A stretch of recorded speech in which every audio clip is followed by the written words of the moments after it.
This is Bill Ryan here from Project Camelot and Project Avalon, and it's 20th of February 2010, and it's my great privilege to be meeting again with Klaus Dona. And in this video presentation, it's going to be an interview of the difference, because I'm going to do very little talking indeed, maybe none at all.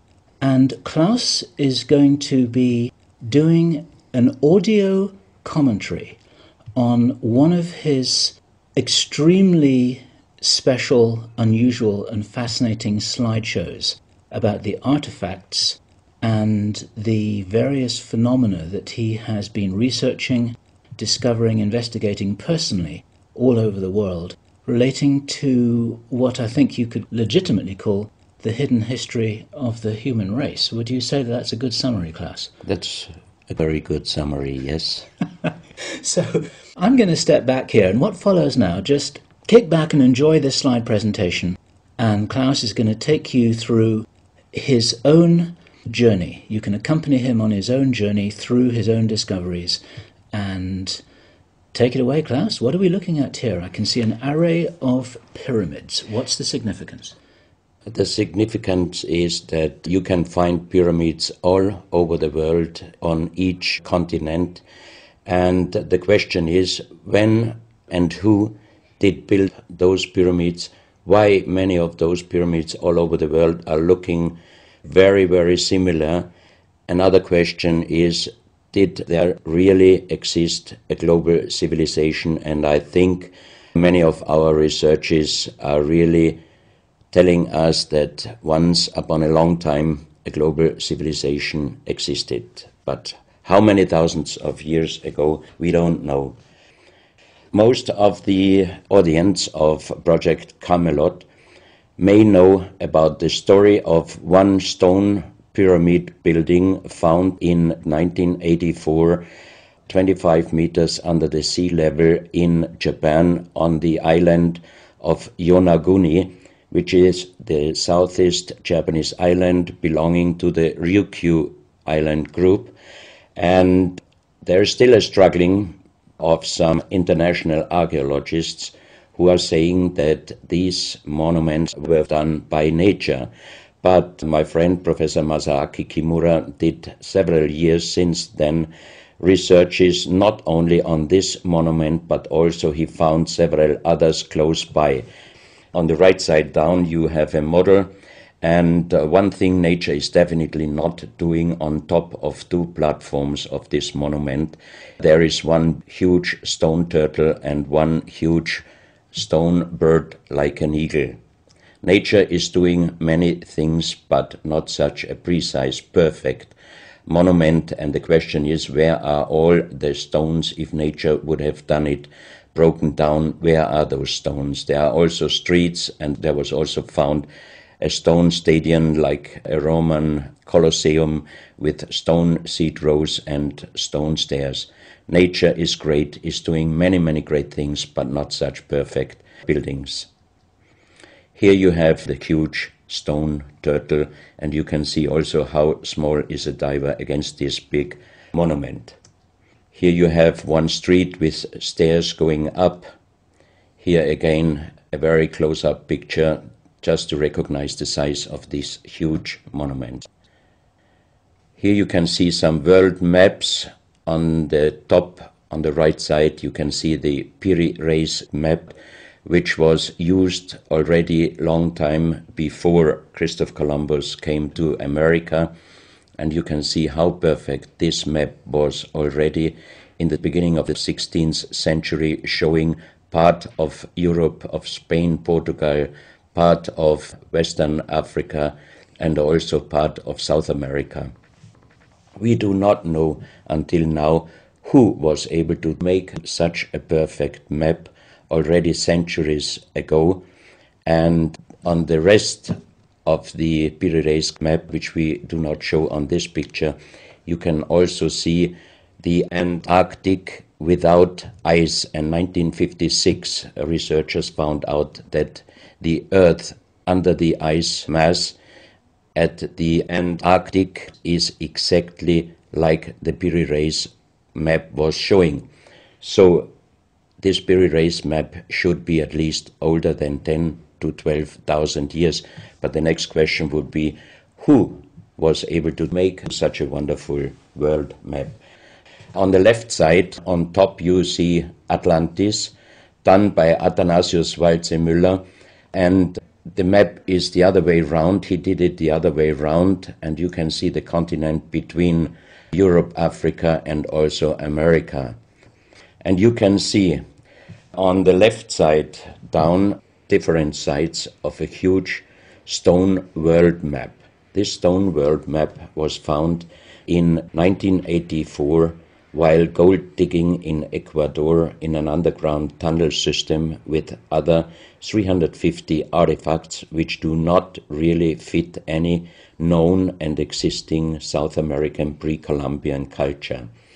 On this stone map is a natural quartz line, a white one, and this is the front side of the world stone map, and you can see approximately in the Near East, close to Saudi Arabia, you can see an inlay as an eye. And from this eye to the right and to the left is a natural quartz line going on the right side over India, Thailand, and also there is a long island on the right side, which Professor Kimura's research gave him the statement that from the northeast Japanese island until far down after Taiwan, once there existed a huge continent. But then this world map must be older than at least 10 to 12,000 years. And here is the back side, and you can see on the right side coming the quartz line passing in the Atlantic, a continent, Atlantis, which in our days does not exist anymore. Then the white line is crossing part of South America, and here you have a close-up, and you can exactly see the Bay of Guayaquil, an inlay going up to north and a round inlay showing exactly the place where there were found those artifacts, and there is also the best quality water worldwide existing. One other very interesting artifact found on the same place in Ecuador is the so-called pyramid with the eye. The eye is an inlay. The stone is gray and white, and you have 13 steps, and it looks exactly like the pyramid with a shining eye on the $1. If you put this pyramid under black light, the eye is shining very strongly, and it looks really like an eye, but not real like a human eye. Here you have a close-up of the eye, and you can see the colors of the inlay.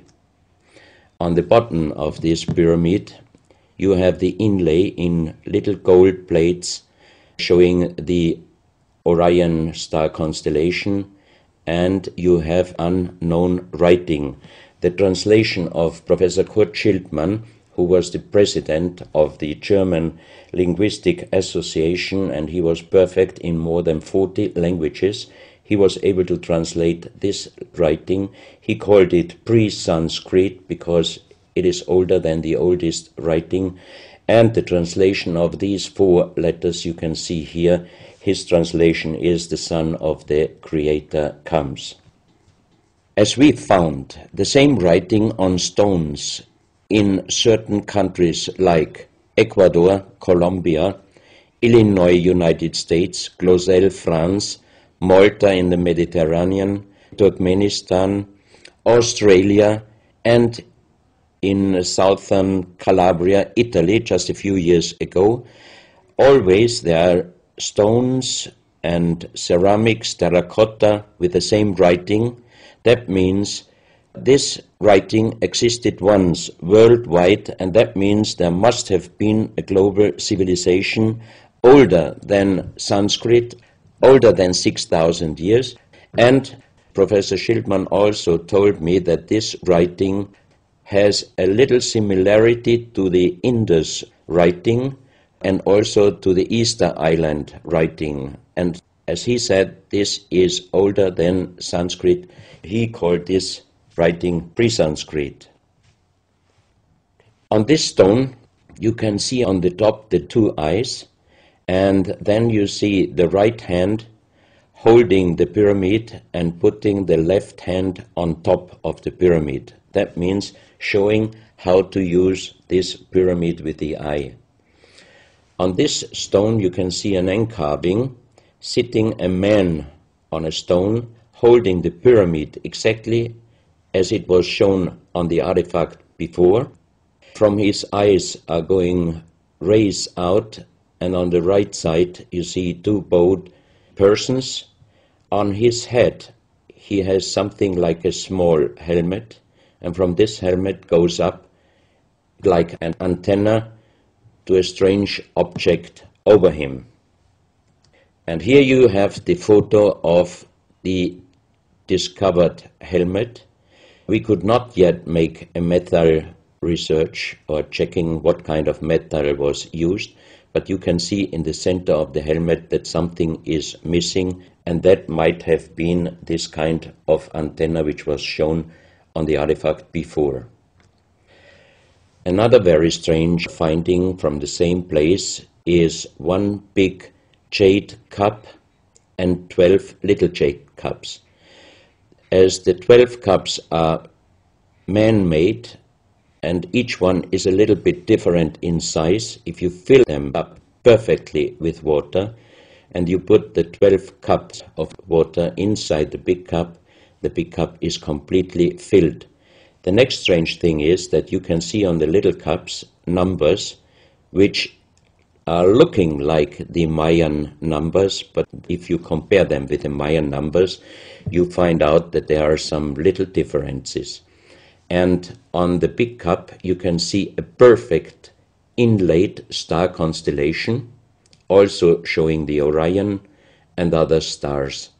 And inside the big cup it is very, very magnetic, and outside the cup nearly nothing. Professional geologists are saying this is impossible, because if a stone has metal particles inside the stone, it must be same magnetic from both sides. Here you have a close-up of the big cup, and you can see a perfect inlay of star constellations, and they are shining very brightly if you put black light on it.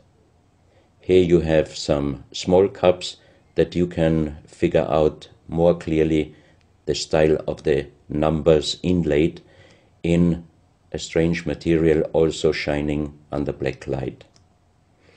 That's another piece, a jade plate with the same star constellation inlay like on the big cup, and two persons facing the sky, and on the next picture you can see that also the eyes of these two statues and the star constellation is shining very strongly under black light. This was once a hard-formed brown stone, changing the color in the center of the stone into black, which usually in nature does not happen. And you can see, if you look very close, you can see a face with closed eyes, with a mouth, the nose, a long beard and long hair. On the left side, the face and also the stone is broken. This is the reverse side of this stone. You can see a spiral and a triangle. The center of the triangle is very magnetic, also shining under black light. Here we have the backside of a cobra. The cobra never existed in South America, but this one was found at the same place. On this side of the cobra head you have 33 lines in lines, so 33 is also a very mystical number since long time, and on the left side and right side you have 7 points inlaid, and maybe these are the chakras. Also this cobra head is shining brightly if you put black light on it. Another object here, you have a perfect worked dolphin head, and also this artifact is shining under black light. Here you have a kind of stone helmet. You can put this granite stone helmet on your shoulders, or you can lay your head inside it, and the inlay points which you see on this helmet, some experts told me that these points are exactly the acupuncture points on the human head. Here you can see how it might have been used, and a few months ago they found at the same place an unfinished stone helmet. So that means that also some of these artifacts were made directly in Ecuador, but many years ago. And also the inlay on this object are shining under black light very bright. This is a fantastic jade snake, and also the inlay points are shining under black light. Here we have one artifact which is very perfectly carved on the back side, so that means it might have been used to put this artifact on the front of your forehead. You can see the two eyes inlaid, and on the reverse side you have the so-called third eye. Maybe this artifact was used for some ceremonies or for meditation. Here we have a jade plate with an inlay of a spiral, also shining brightly under black light. Another one, you can see 7 rings inlaid in the jade plate and also shining under black light. Maybe this also could be a presentation of the 7 chakras. Here is one of the ceramics found there. It's a great masterpiece, and the question is, how can you make this artifact out of one piece of ceramic? Here we have another pyramidal stone found also in Ecuador. On top you see the pyramid with the eye, and you have down several spirals and symbols. Some of them are very similar to the churchward Nakal plates, which he found 1880 in India, and the translation was talking about the sunken continent of Mu. This is a marble with another inlay of a spiral, also shining very brightly under black light. Another stone in a pyramidal form with an inlay of an eye. Here you can see again the pyramid with the eye, and on the bottom you see the Orion star constellation, the 3 Orion stars, which might focus us to the 3 pyramids in Egypt. Here you have a ceramic statue. You can see the style of sitting is not real pre-Columbian style. It looks like the lotus seat from Asia. On top of this statue you have a head with some points, and it looks quite similar to many of the Buddha presentations. He holds a snake in his mouth. The snake is a very mystical and very often presented object. So that means this statue is not from any existing or known pre-Columbian culture. Even the next one, you can see that how this statue is sitting, it looks more the direction of Asia. On top of his head, again a very strange head, and in the center you can see like the head of a frog. Also the frog is a very mystical animal in old South American pre-Columbian culture, but also in Africa and also in Asia. Here another ceramic statue holding a kind of plate in his left hand, and it looks also not really pre-Columbian culture. This is another very strange artifact holding a stick with a snake. Again we have the snake here, and the question is where and who this statue was done. This is a photo of the Altiplano in Bolivia. Archaeologists and researchers found out that at least before 4,000 years, there was happened a very big impact in Argentina, and the shock wave of this big impact destroyed many stone buildings in the Altiplano of Bolivia.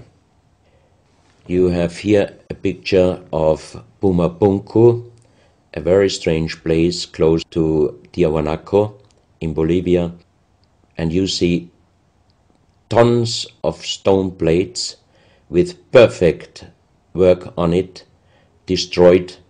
Maybe this was the reaction to the big impact in Argentina.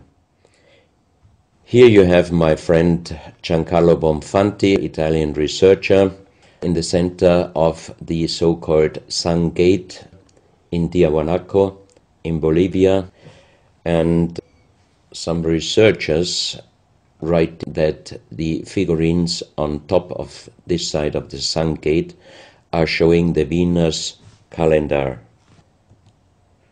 Here you have one of the big stone plates from Pumapunku, and you can see how perfect this stonework was done.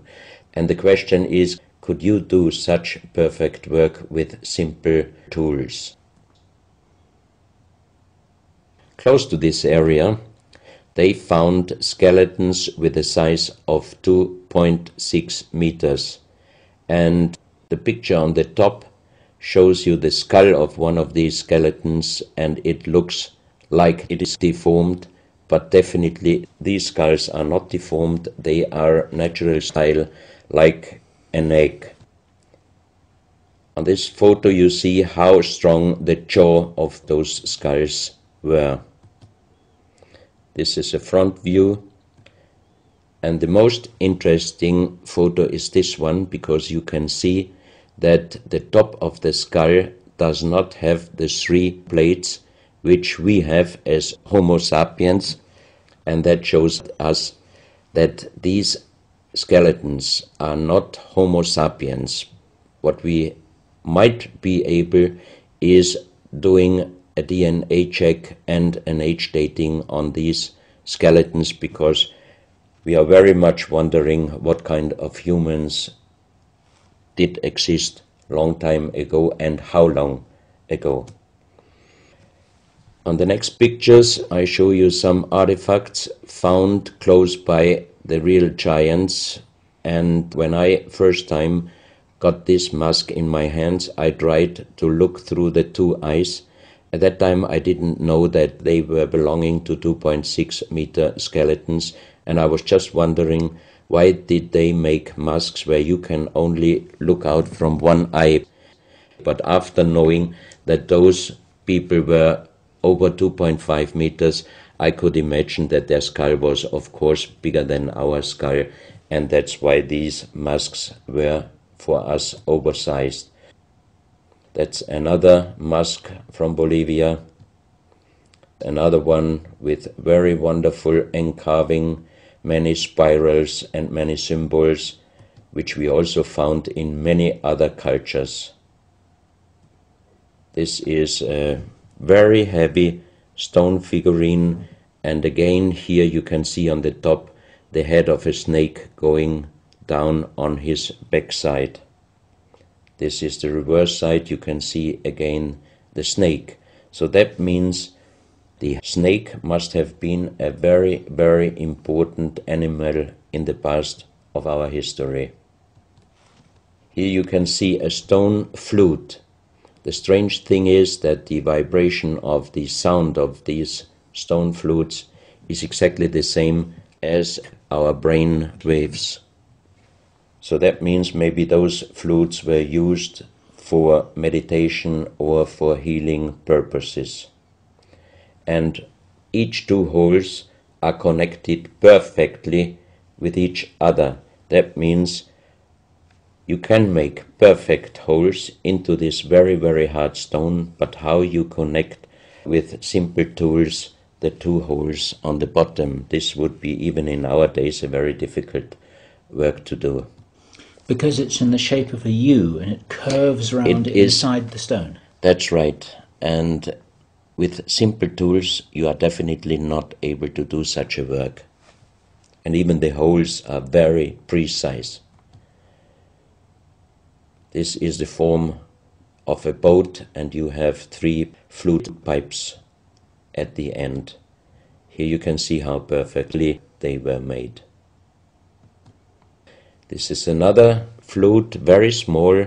You can use it only with very soft blowing, and the sound is like the sound of the dolphins. This is an artifact where we do not have any idea for what purpose it was used. Now we are in Colombia. On the next few photos I show you very strange artifacts from Colombia in South America. The most famous industrial designer and architect in Colombia, Professor Jaime Gutierrez, is collecting strange artifacts from his country already since centuries. His most important piece is the so-called genetic disc. Here you can see a disc made out of lyddite, a very hard stone. It's nearly the same hardness as granite, but the structure of lyddite is like leaves, so it would be quite impossible to make the same disc in our days out of the same material.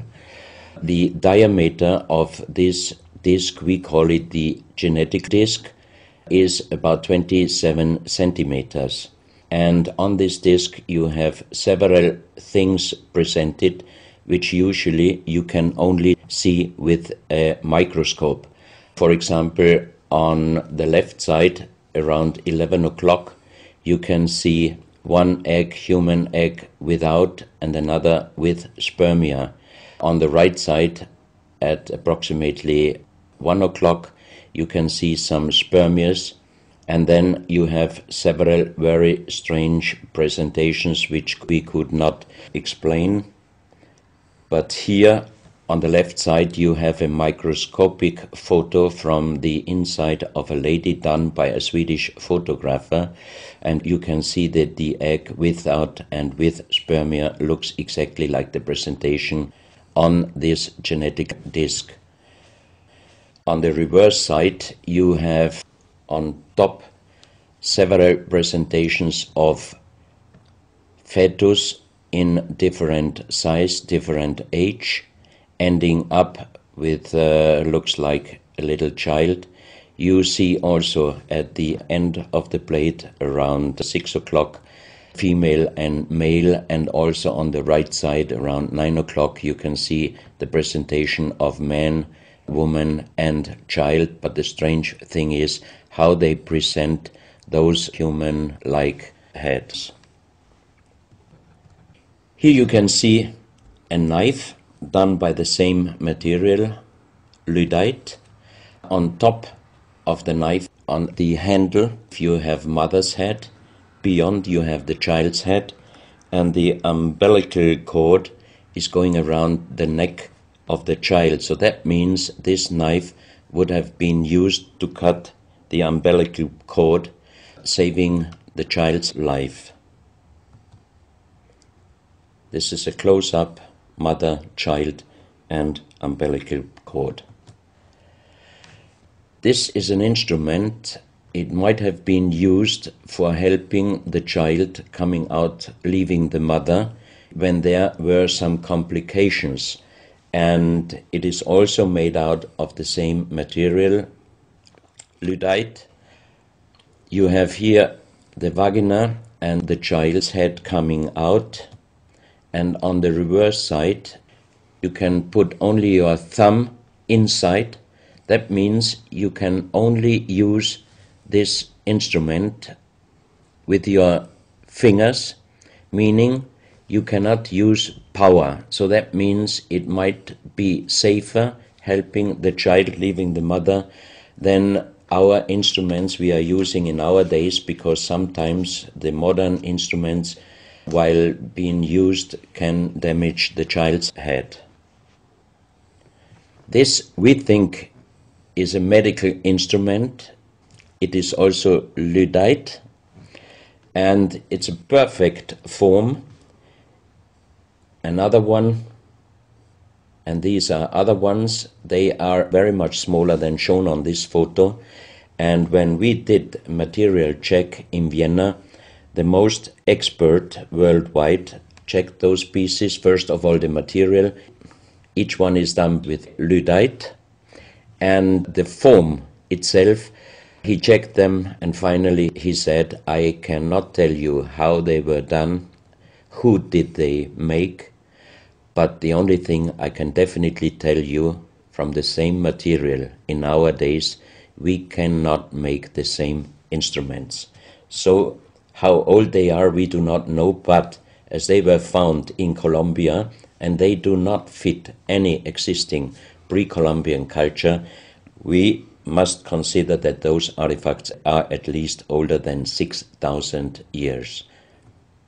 But we cannot explain what kind of technology they did use to be able to make such instruments and such tools made with lyddite. You can see each piece fits exactly every kind of hand, never mind how big the size of the hand was.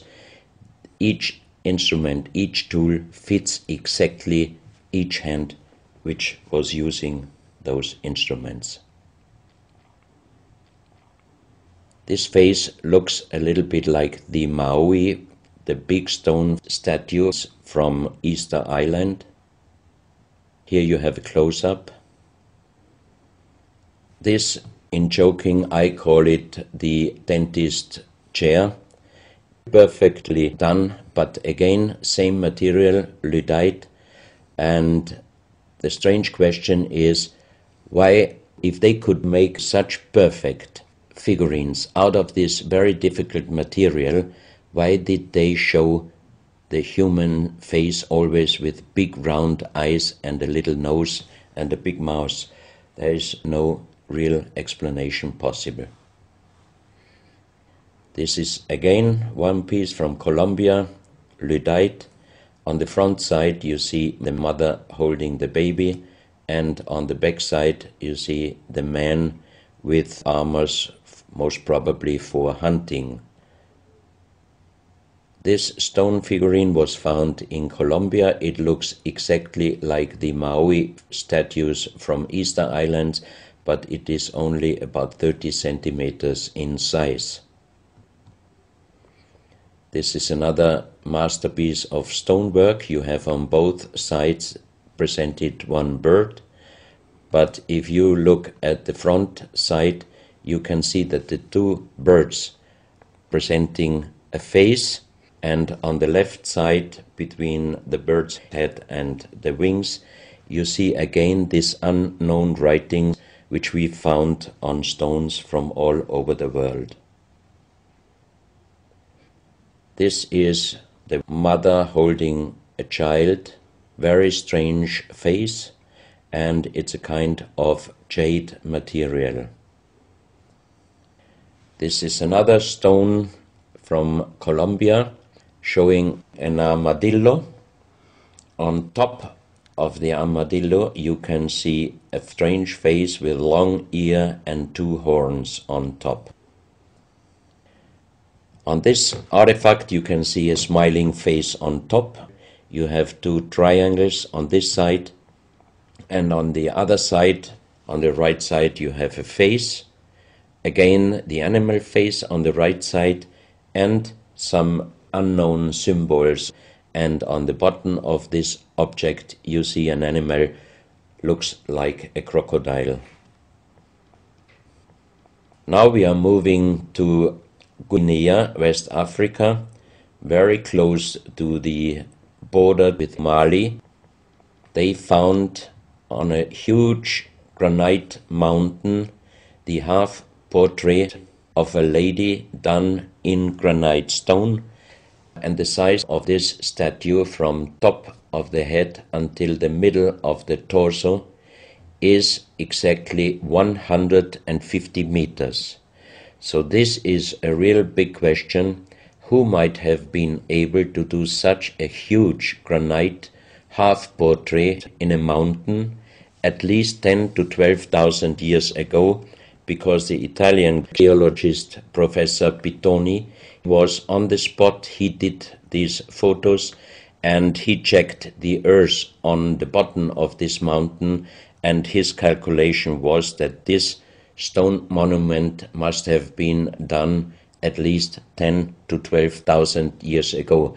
But then we have the real big question: who could have been able to do such a big stone monument? Even in our days, it would be impossible, or at least it would cost so much money that it would never be able to do.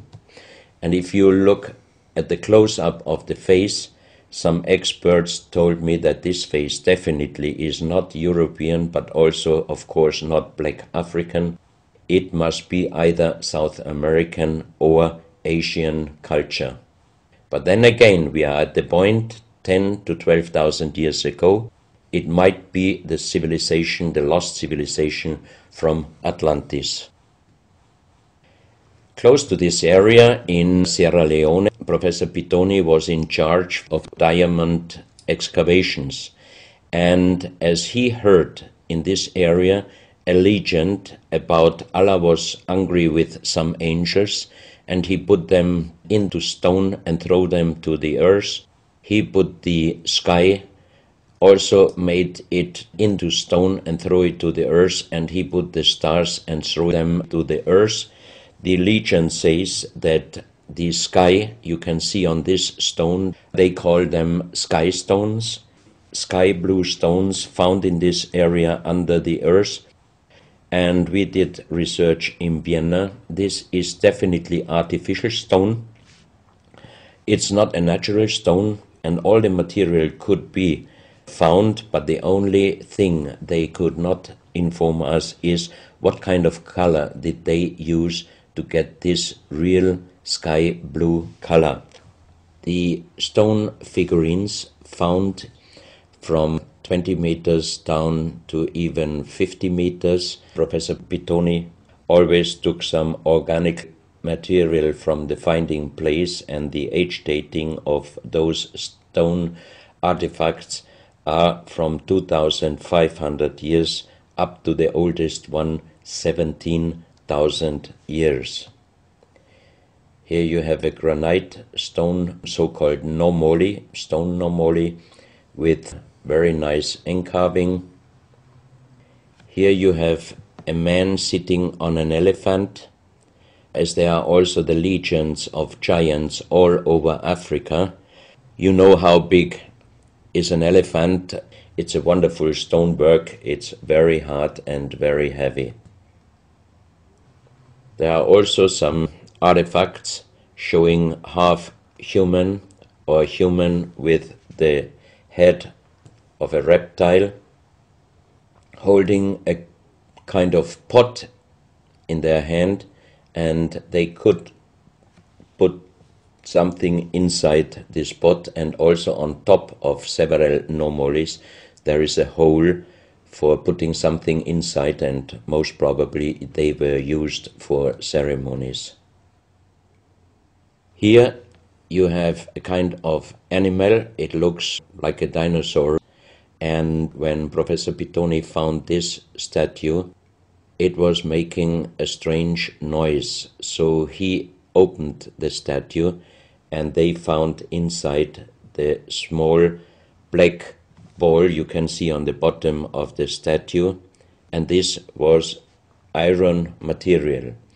When we did the research on this artifact, and especially on this metal ball, next morning the professor called me and told me that somebody must have done a bad joke to me. I asked why, because the result of the research was this metal material is chrome steel, and chrome steel was found first time at the beginning of the 20th century in Austria.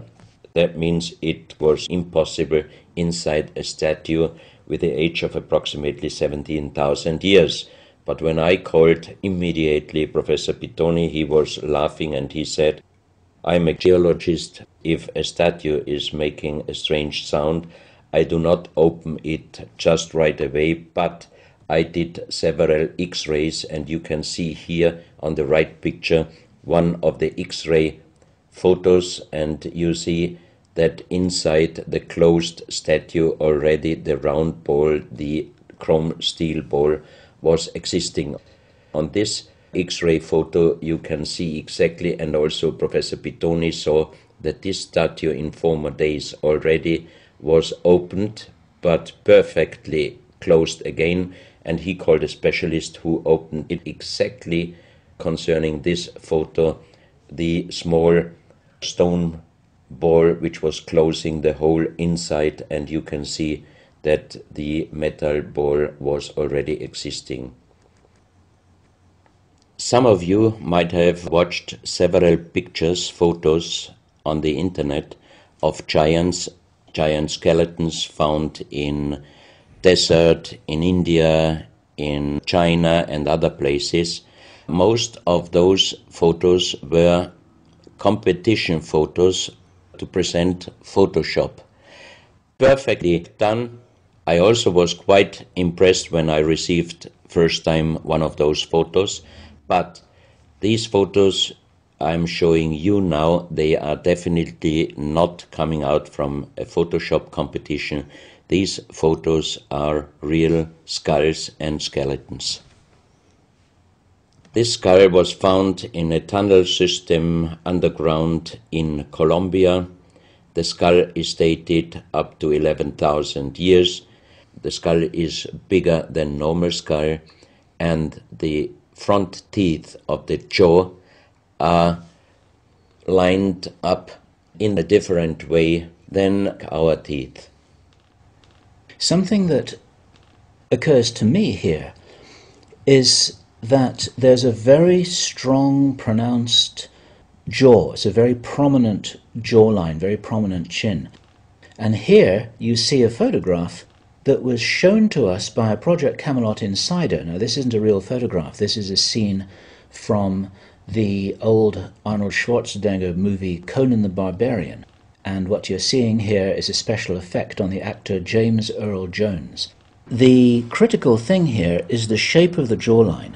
Our witness, who had spent time with the Anunnaki in real time, in the present day, said that one of the things that characterizes them, besides their size, which he says was 8 or 9 feet tall, he said they're very large and they're very strong and they look larger than that, but that's round about their height, which matches exactly the 2.6 meters that Klaus has been talking about. He said this is a very prominent, strong jawline, and this is what strikes me about these skeletons, these skulls here that we're looking at right now. Didn't know. No, you need to know this. Back to Klaus. So once again, here you have a very old photo done in a museum in La Valletta in Malta, and it shows several long skulls, and the explanation is deformed skulls, but they are very long, going to the back. This is one of several very, very strange skulls. They are presented in a small museum in Ica in Peru. Ica is located close to the famous Nazca lines, and the museum is called Museo Maria Reiche, the German lady who was researching her whole life about the Nazca lines. And in this museum you can see the most strange skulls I ever saw, all found in this area close to the Nazca lines. So the question is, what kind of humans were living there, and how did they get those skull forms?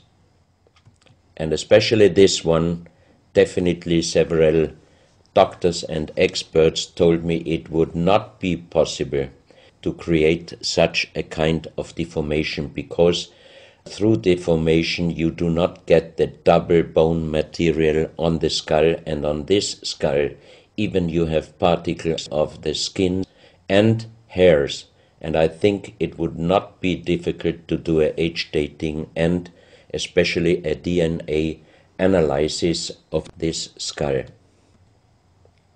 On this picture, I show you some legendary skeleton forms of giants. In the year of 1964, in the south of Ecuador, in the province Loja, there broke down a part of a mountain platform, and Father Carlos Vaca, who was working as a priest in hospitals, he was called to this place and he found the broken bones of a giant. Good. Well, Klaus, I asked you if you would take us on a journey, and for the last nearly an hour, I think it is, you've taken us on a fascinating journey not only around the world, but through time, back as long ago as 17,000 years. And it's a real reminder of how little we know about what our history really is. These are important pieces of an important puzzle, and you're doing an enormous amount to raise people's awareness of what it is that we're not shown in many museums, what it is that we don't read in anthropological textbooks, and what it is that many university professors still refuse to recognize. And thank you so much for your part in helping to raise our own understanding of our history on planet Earth. Klaus, thank you.